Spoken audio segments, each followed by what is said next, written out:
Okay, so we are going to take a look at the brand new opening range breakout bot, and we're going to run a test on AMD on a 5-minute chart. We're going to just basically run kind of year to date, see how well this has performed so far, and we're going to take a look real quick and let me explain how this works. So we're not going to get into too much of the details, but what it does, it looks at the very first candle, in this case 5-minute chart.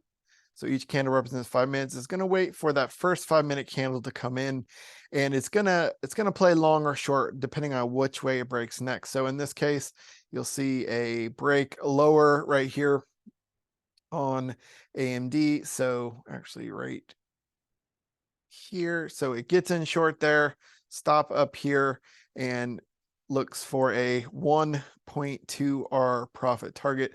Now, I want to walk you through some of the inputs, some of the settings that are available.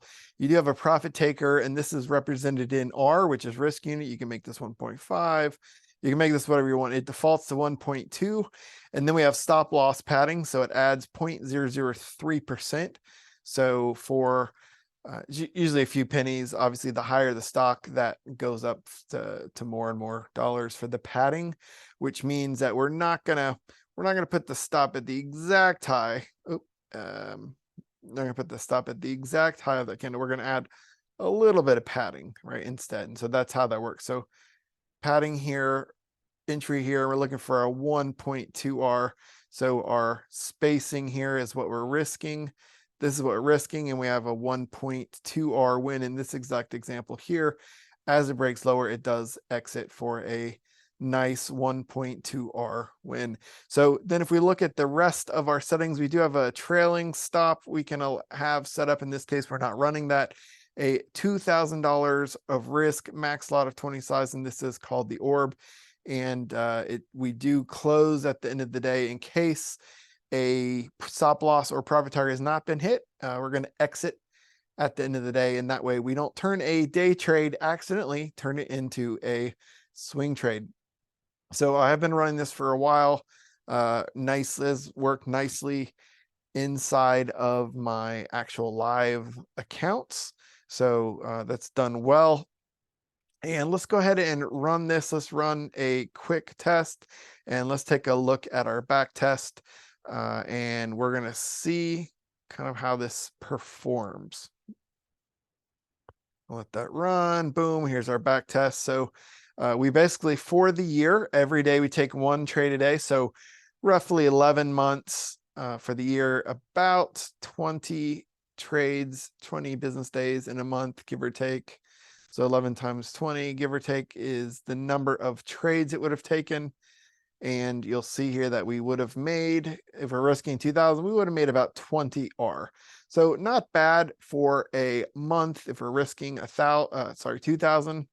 And it did take 229 trades. And it does have a little bit higher drawdown than what we would be happy with, 6.82.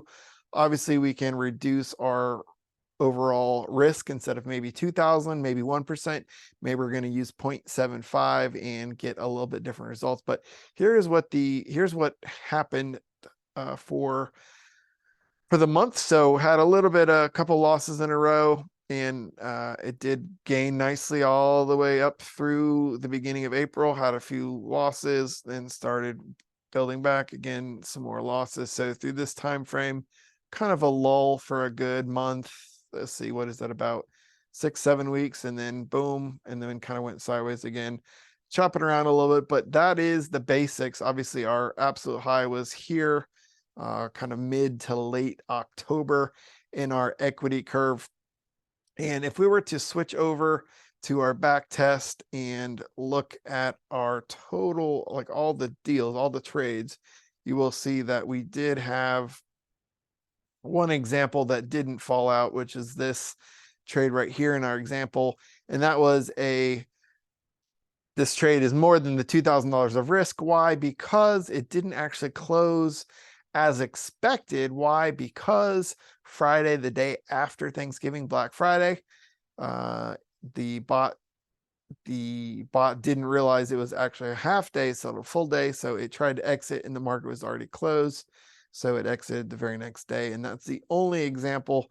Obviously, that's not a normal kind of expected case, but that lost more than 1R. So it did lose almost 2R on that. But that, even counting that, still not bad for passive income for a